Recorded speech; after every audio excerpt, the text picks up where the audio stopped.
¿Qué tal?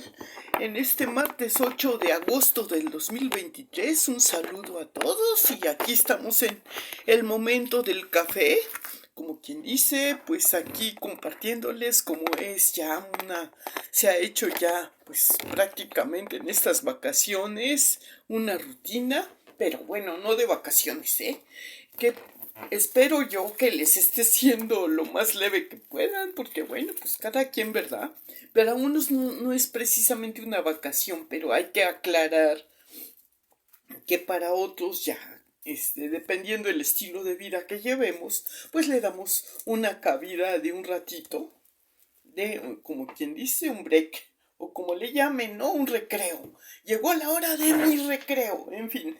Y dándole continuidad al contenido, pues seguimos por aquí compartiéndoles cosas que consideramos de calidad y todo, mientras acabamos de preparar las herramientas para nuestro diseño, como les decía yo ayer. Sí, ya tengo parte del material y todo, pero necesito elaborar los moldes, en esas estamos, en mi chance.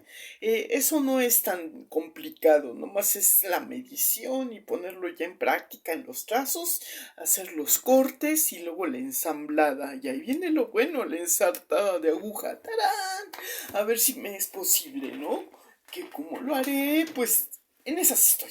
En fin, mientras les comparto algo, dándole un poquito de sabor a compartirles cualquier semejanza o parecido es mera coincidencia con las historias ficticias que nos hemos saboreado en estos últimos tiempos como un bocadillo un poquito pues con cierto chipotlito así, con condimentos y todo, porque está bueno el chisme, que nos refiere, pues es que el arte de hacer comunicación periodística de una manera informal y convertir eh, pre- esas ideas o anécdotas cortadas y ensamblarlas para elaborar todo un historial como un dramón o una comedia o algo. En cierta manera no es lo que persigue precisamente el arte del periodismo, porque es nada más dar una visión panorámica, somera y todo, y tratar de ser lo más neutral sin tomar, digamos, favoritismos hacia una polaridad, ¿no? Pero bueno, nosotros estamos haciendo prácticamente a nuestra manera un poquito de eso y del otro. No sé qué tan buena narradora sea, pero bueno, procuro el análisis le sea un poquito más en esos aspectos que a veces no se aprecian a primera instancia. Estoy copiando el estilo de también escritor del libro del arte de amar y siendo lo más descriptiva y objetiva. Bueno, porque Eric Fromm pues era un economista que le daba ese tipo de narrativa.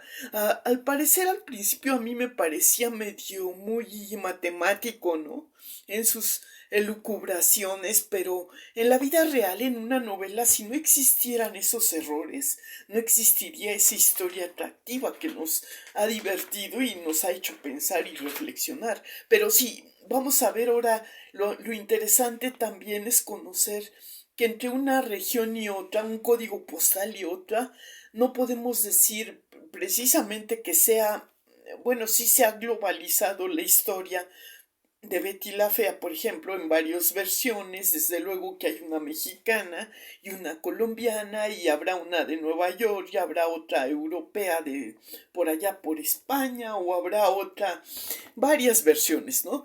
Pero a mí lo interesante, los que vivimos de este lado del planeta, los mexicanos, yo creo que también nos gustaría saber o conocer entre la adaptación que hicieron de Betty la Fea a la idiosincrasia mexicana, lo interesante en la versión mexicana, pero estoy compartiendo prácticamente, no había mucha diferencia entre lo que ya les he compartido en algunos aspectos.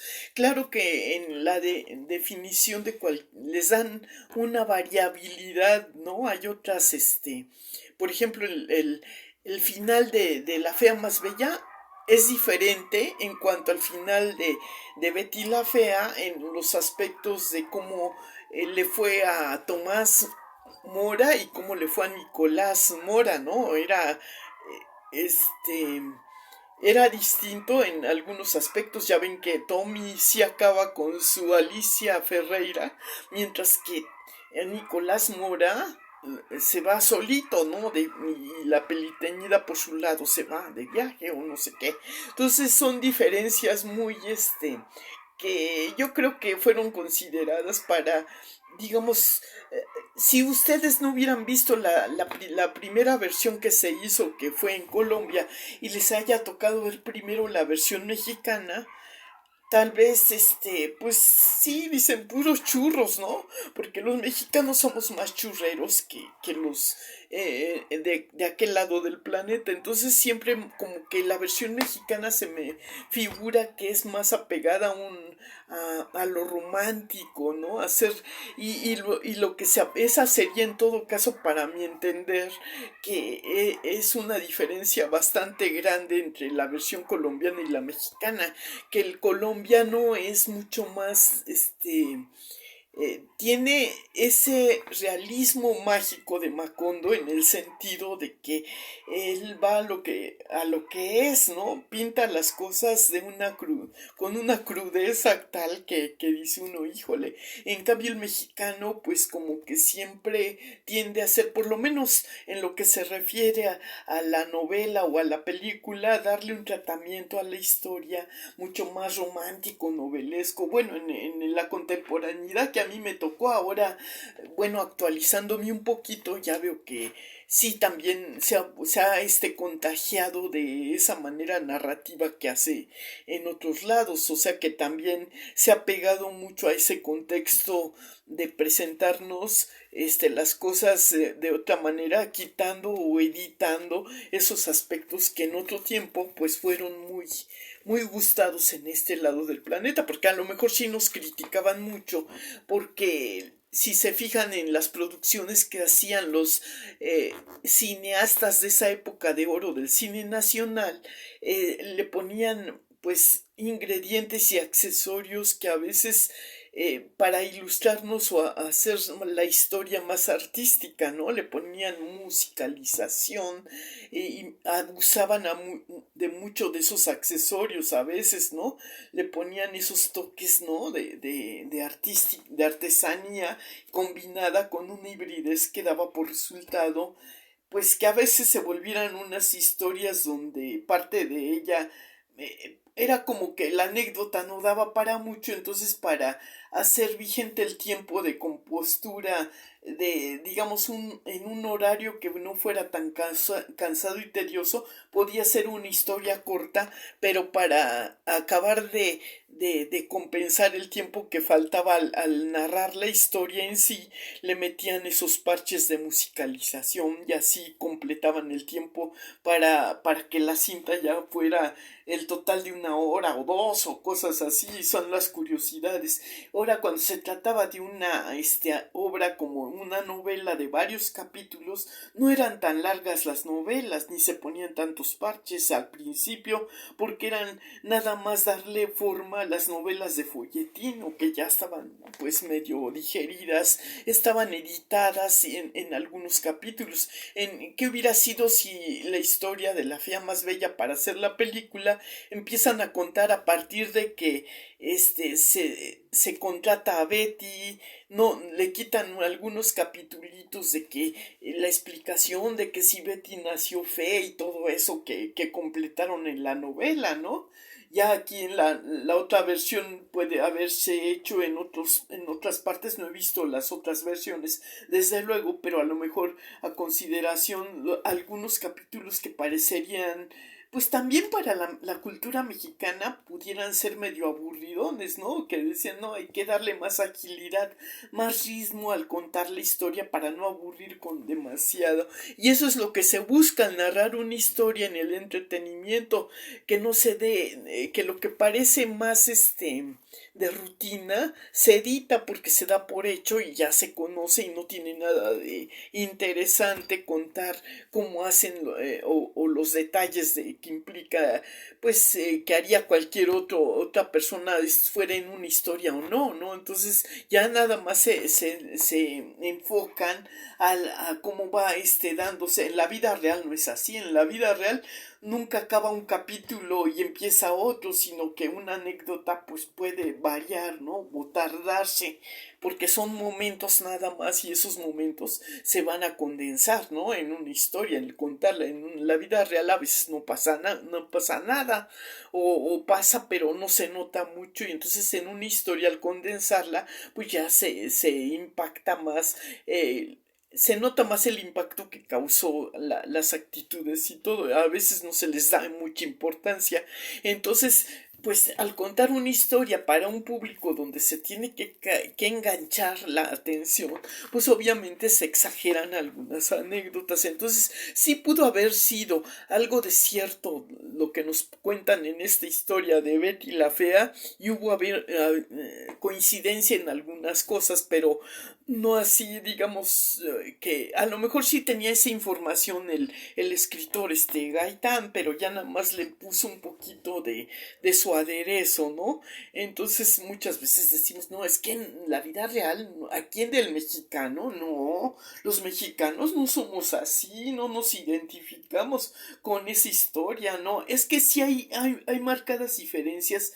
El mexicano, a diferencia desde mi punto de vista, yo que tuve la oportunidad de trabajar en oficinas tanto de iniciativa privada y de gobierno, pues no conocí tanto esa hibridez marcada con esos toques tóxicos que daban de intensificar las los impactos que causaban, ¿no? Muchas veces no se le da importancia porque nosotros tenemos que pasar por alto muchas de las cosas para hacer ágiles los trámites, y no estamos nada más haciendo como se exageraba aquí con las anécdotas del cuartel y todo eso, ¿no? En una oficina pasaban por desapercibidas o se manejaban de una forma más discreta, ¿no? O sea, el escenario no era precisamente la oficina, el escenario de los chismes siempre eran lugares muy específicos, eran chismes de pasillo, de baño, pero no llegaban hasta donde estaba la oficina ni el jefe. Entonces que al jefe no le podían llegar determinadas informaciones. Si querían saber lo que estaba ocurriendo, pues tenían que irse al baño de mujeres, ¿no? Como era la sala de juntas del cuartel y cosas así. Bueno, ya, en eso sí hay coincidencias. Bueno, ya no hay cosas mucho más relevantes que platicar. Esta historia ya para mí como que ya tijereteé mucho la tela. Entonces, cosas de contenido, vamos a los personajes secundarios, por ejemplo, de las diferencias que había entre una peliteñida colombiana y una Alicia Ferreira oxigenada, ¿no? De pelo oxigenado, como son equivalentes parecidos, ¿no? Y pues pues si analizamos mucho eh, la potencialidad que tenía el personaje, pues era nada más una inteligencia artificial medio aderezada, ¿no? Que quería siempre pues hacer esa distinción de clases y todo. Entonces de ahí se sacó ese antagonismo con las del cuartel, que representaban al proletariado mexicano mediático que siempre pues hay, pero generalmente en una vida real, en las oficinas, cuando se les da esa contratación a estos perfiles de personaje como lo era la peliteñida o la oxigenada, siempre se les pone en un lugar aparte de las del cuartel, o sea, de tal forma que siempre las contrataciones serán hechas como para puestos así como una recepción, por ejemplo, o una especie de anfitriona de hacer las labores de traducción, ¿no? Porque si se hacían como quien dice, traducciones o cosas así, era precisamente la imagen corporativa que se cuidaba de, o por lo menos contratar ese tipo de personas, ¿no? Que requirieran o que dieran ese perfil, que no les importaba mucho si aprendieran en el momento o se adiestraran conforme les fueran presentando las opciones de participación, porque estaban apoyadas por otra persona a sus espaldas que sí manejara muy bien en los idiomas y todo, entonces las aleccionaba o las sacaba de los apuros, entonces prácticamente estaban bajo un tutorial o responsiva, no trabajaban como la manera independiente que se les daba a otras tipo de trabajadoras como eran las del cuartel, que tenían pues su lugar muy aparte y no estaban tan controladas, no estaban tan pues monitoreadas para ver si estaban o no haciendo adecuadamente sus funciones. Había que aclarar eso es lo que me tocó ver en diferencias. En cierta manera,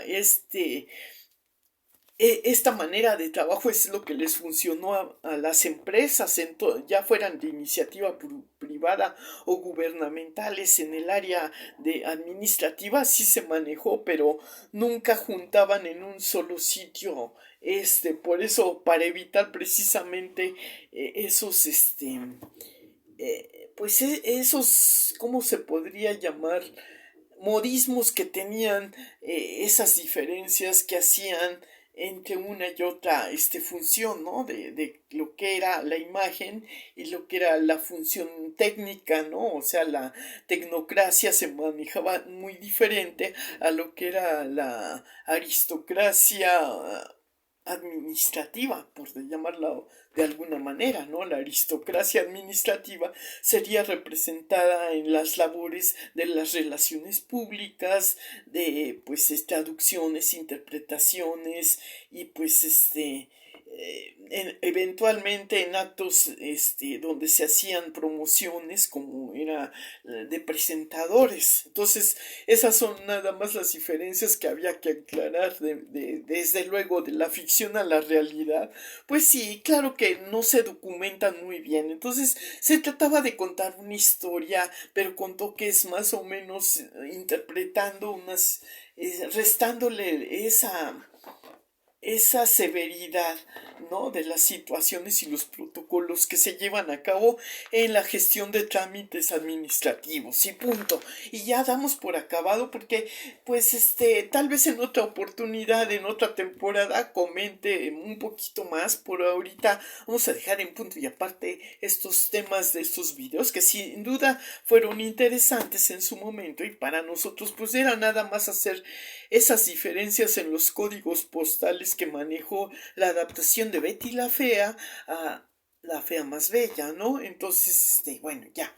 Y comentándoles otro contenido de otros videos, también agradezco mucho esos que, bueno, hayan tomado en cuenta y me hayan mandado estos de videos de Animal Nocturno, donde, pues obviamente es un trabajo periodístico, efemérico, se me hace ese programa, ¿no? Para mi entender, porque es como haberse metido en el túnel del tiempo y rescatar o hacer un vintage de los éxitos pasados para que los conocieran, pues si no los llegaron a conocer las nuevas generaciones y para que vieran esos contrastes de los estilos y cómo fue que se pudo haber dado la sobrevivencia de estas corrientes musicales y pues la hibridez y cómo fue el cambio a otro estilo, ¿no? Entonces es interesante desde ese punto o esa óptica, porque bueno, para muchos resultaba medio aburrido, medio de bostezo, medio así, aunque se presentara de una forma amena, muy bien por los contemporáneos que vivieron les tocó parte de esa época. Como les digo, a nosotros los que ya éramos de las décadas más de mediados de los 70 abarcando la década de los 80 y los 90 pues teníamos pues ya conocimiento antecedente porque sí explotaron y alargaron en la programación de las radiodifusoras ese tipo de estilos de música y eran todavía pues pues hasta donde se pudiera, ¿no?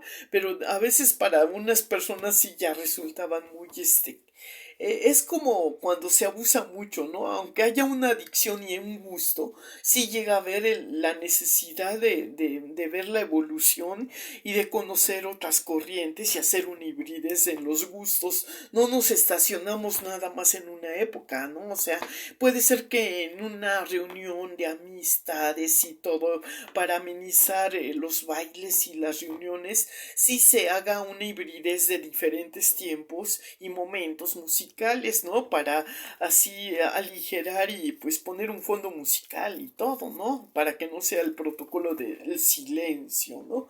Pero bueno, pues cada ya queda al gusto de los particulares y coleccionistas que aunque salieron del mercado ese acceso a tener este tipo de archivo musical, pues se pueda todavía rescatar parte de ello a base de la base de datos que se tiene, ¿no? En la actualidad y pues hay algún en la red social todavía se pueden compartir esto a base de coleccionistas que todavía cuenten con este tipo de colecciones que pues no era tan común a veces porque la clase media trabajadora no todas tenían digamos que no tenían tanta, eran personas o éramos personas más bien que estábamos acostumbradas, por ejemplo, una película cuando la pasaban en el cine y a veces pasaban, ya estaba pasada de ver, ya había agotado el éxito para algún tiempo contemporáneo, entonces para otro ya la reprogramaban en otro medio de como era la televisión, entonces ya nosotros que no habíamos, si se nos había pasado porque no habíamos visto el título, estuviéramos ocupados, sí nos podíamos dar para nosotros era como un estreno, ¿no? Pero no coleccionábamos, aunque nos gustaran, las comentábamos, pero no éramos tan hueso colorado como para decir acumular esas cintas, porque no teníamos tampoco la parte de nuestro poder adquisitivo no daba para tener esas colecciones, más bien teníamos otras prioridades en nuestras necesidades y todo eso. Entonces, sí hay diferencia, pero pues no nos perdimos a veces de mucho. Ya después cuando extemporáneamente nos tocó ver esas cintas, pues decimos, ay, no pasa nada, no, qué exagerados, ¿no? Qué fantoches decíamos, pero pues sí nos actualizamos y vimos y opinamos y decimos, y es como lo de esta, que se ha hecho casi es lo que me ha llamado la atención, la repetición y pues dicen, pues siempre sigue jalando este rating, pues vamos a reprogramarla y es lo que está pasando con esta historia, por eso, bueno, nuevamente la comento. También otra novela que estuvo muy pues se puede decir costumbrista, pues pudo haber sido eh, con las debidas adaptaciones, desde luego, Mirada de Mujer, ¿no? Que también causó impacto en su momento porque no se había dado el mismo tratamiento, aunque sí se habían tocado esos temas de la vida, cómo transcurría la vida en la madurez de una mujer que había sido pues primero parte fundamental o básica de la familia, en sus inicios y a finales de esa época porque de vigencia que tiene con la educación con los hijos cuando llega a la madurez. Se hizo el tratamiento en obras inclusive como antiguas novelas como Senda de Gloria, ¿no? Que era Senda Prohibida o cosas así, ¿no? Y pues también luego otras novelas que dieron ese paso y luego ya vino prácticamente todo lo que es en diferentes escenarios, diferentes épocas o contemporaneidades, dependiendo de la edad de los protagónicos, ya se le dio paso a la novela juvenil, a la novela de madurez y luego, pero lo interesante, fíjense que en otro tipo de novelas, también de parte de Sudamérica como en Brasil, me tocó ver dos o tres telenovelas donde pues me sorprendió de que el protagónico eran gente que pues podían pasar no por tanto glamour ni tanto como que es otra cultura, ¿no? Ahí sí vi la diferencia bien marcada porque aquí en México pudo darse esa también diferencia con La Fea Más Bella, de que la gente como que es menos fodonga que la gente que nos presentaba en el cuartel de las feas. Para mí como que el cuartel de las feas sí era medio fodonguito en la etiqueta de vestimenta adecuada para una oficina, porque estaba muy, por ejemplo, aquí en México es del mito a la realidad en cuanto a la presentación en una, ya sea que ocuparan el puesto de recepción o de anfitriona, nunca se daba ese tipo, ese estilo de vestuario como el que usaba la protagonista que representaba a la recepcionista en el cuartel, como era la Olga María, ¿no? Y ponían en eso puesto, cuando le quitan la pasan de secretaria de Betty, ponen en ese puesto de recepción a esta, le dan bueno, Betty le asigna a Mariana, pero por parte de Marcela o de ellos hubieran puesto en todo caso a la Patricia, ¿no? Porque para ellos era diferente su criterio de presentación de lo que querían para la empresa, entonces eran como más selectivos, ¿no? O sea, ahí se ve la predilección. En caso de La Fea Más Bella, pues no me acuerdo que hayan puesto a una como equivalente a la que le hizo del papel de Mariana, que era una morenita, ¿no? O sea, pudieron haberle dado también otra versión de personas, porque también aquí en México se da esa tez morena que trabaja, aunque no al grado de intensidad de que digan, bueno, es una persona también que necesite una oportunidad,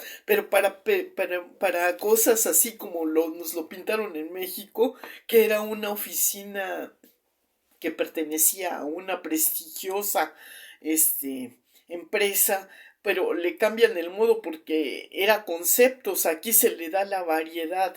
Lo interesante es que promocionaba la moda, pero también promocionaba otras cosas de accesorios y cosas así, una variante, a tal grado que también le metieron el parchecito que don Fernando, para poder acabar de completar y pagar la deuda que originó con su mala administración durante su presidencia, él escribe una especie de novela, y ya todo eso pues como que no se la creímos mucho, ¿no? Como que digamos a nadie que, salvo que sea una cosa extraordinaria, pero por lo menos metieron la duda, ¿no? ¿Qué otra ocupación le hubieran dado a don Armando, ya que no la hizo como presidente, ¿no?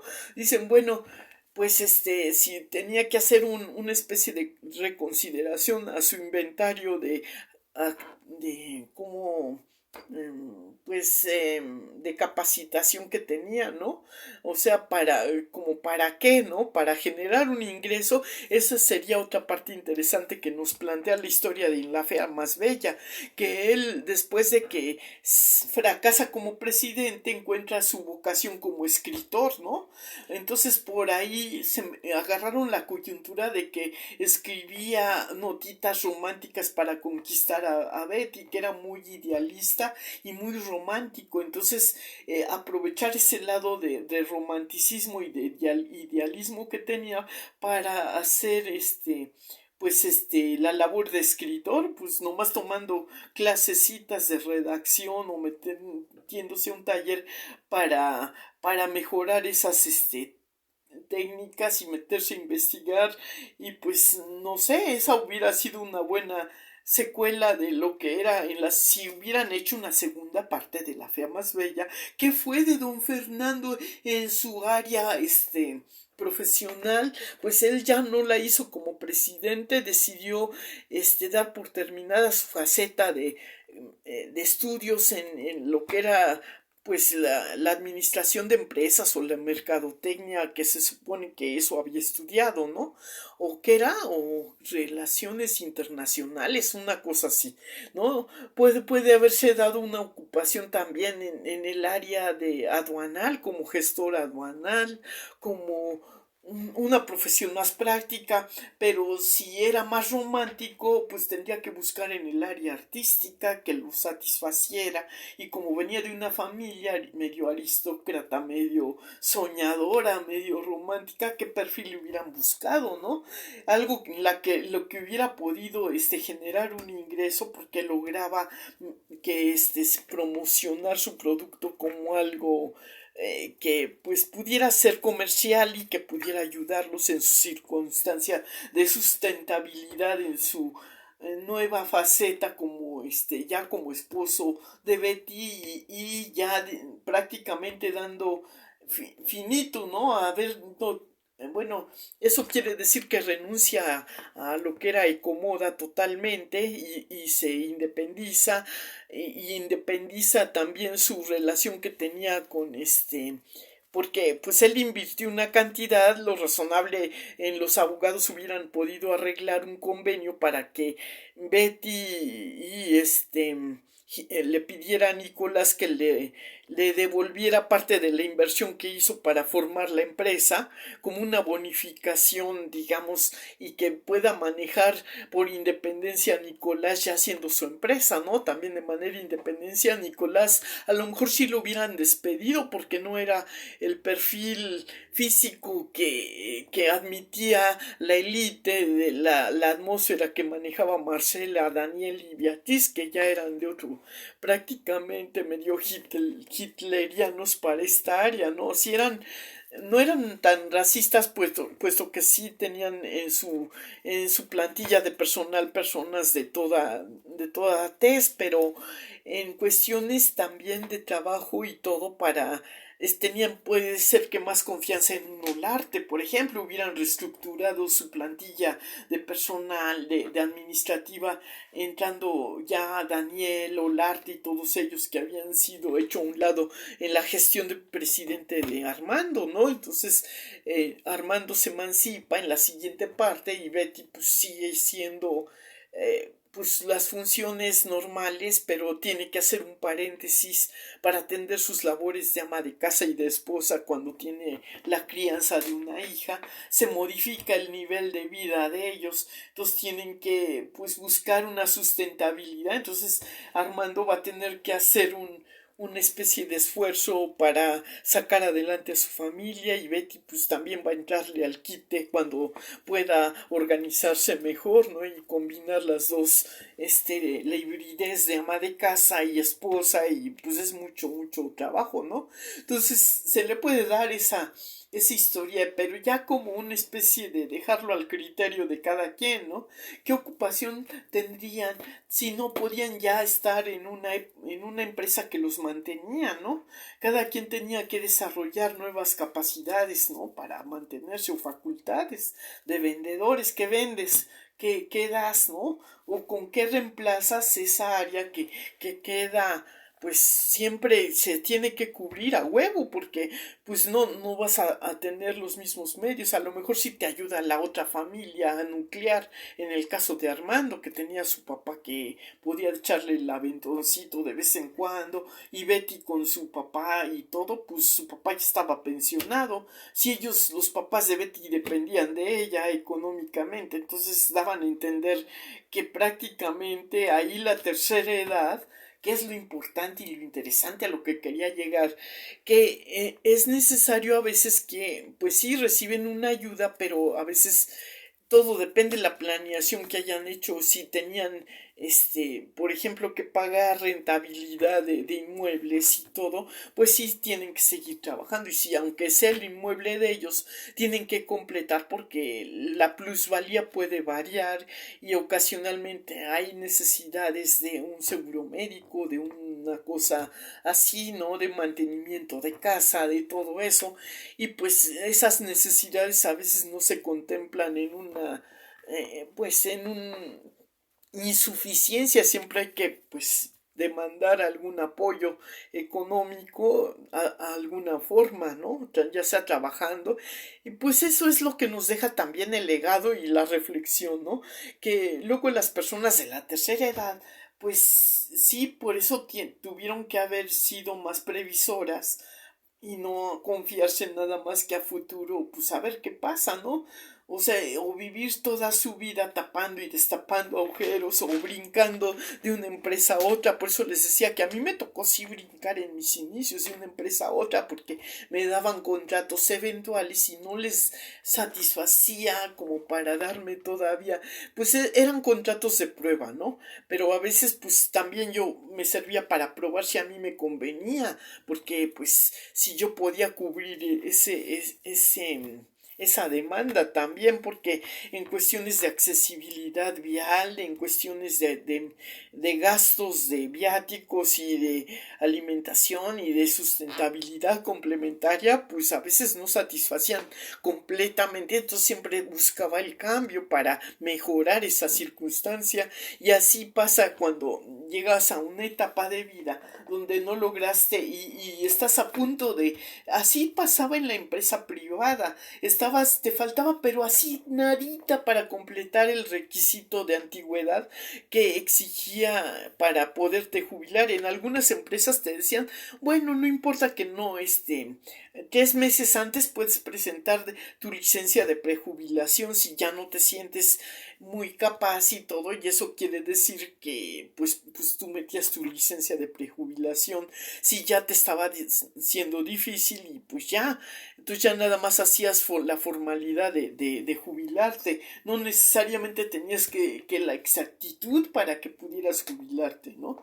Pero había empresas que no te daban esa digamos, esa opción. Entonces tenías que esperar hasta que llegaras a cubrir con los requisitos. Y eso implicaba que si no los cubrías y había recorte de personal, tenías que, pues compensar el tiempo que te faltó en otra empresa o hacer otro tipo de gestiones que eran para que cubrieras el requisito. Entonces, pues todo depende, queda como está planeado. Les digo, nadie somos tan, no tenemos una bola de cristal para decir qué va a pasar, porque cuando aceptamos un contrato por tiempo indefinido, también hay empresas que no pueden mantener esa indefinición para cubrir el tiempo que requieras para jubilarte. Entonces, por eso, pues decía, no pongas tus huevos en una sola canasta, ¿no? Ten siempre, pues, otra opción, aunque sea complementaria, pero que no te quedes así sin el colchón, aunque sea búscate una almohadita, ¿no? Provisional que te dé, pues, un tiempo pues para recuperarte de la despedida o de lo que te den para organizarte ahí, pues volverte microempresario o no sé, de alguna manera freelance como le llamen, pero algo que pueda sustituir y pues que te pueda ayudar también a completar ese trámite, ¿no? Bueno, pero ya eso se los dejo pues ya, ¿no? Como una especie de extra de cada quien sabe su rollo y su cuento. Nosotros nos contentamos con compartir cosas que nos parecen interesantes en estas cuestiones del mito de la historia ficticia, la realidad. Pues sí hay ciertas diferencias en cuanto a la presentación también. Eso es lo que me queda claro. Sí, no, aquí en México no somos fodongos. No se permiten esas fodongueses.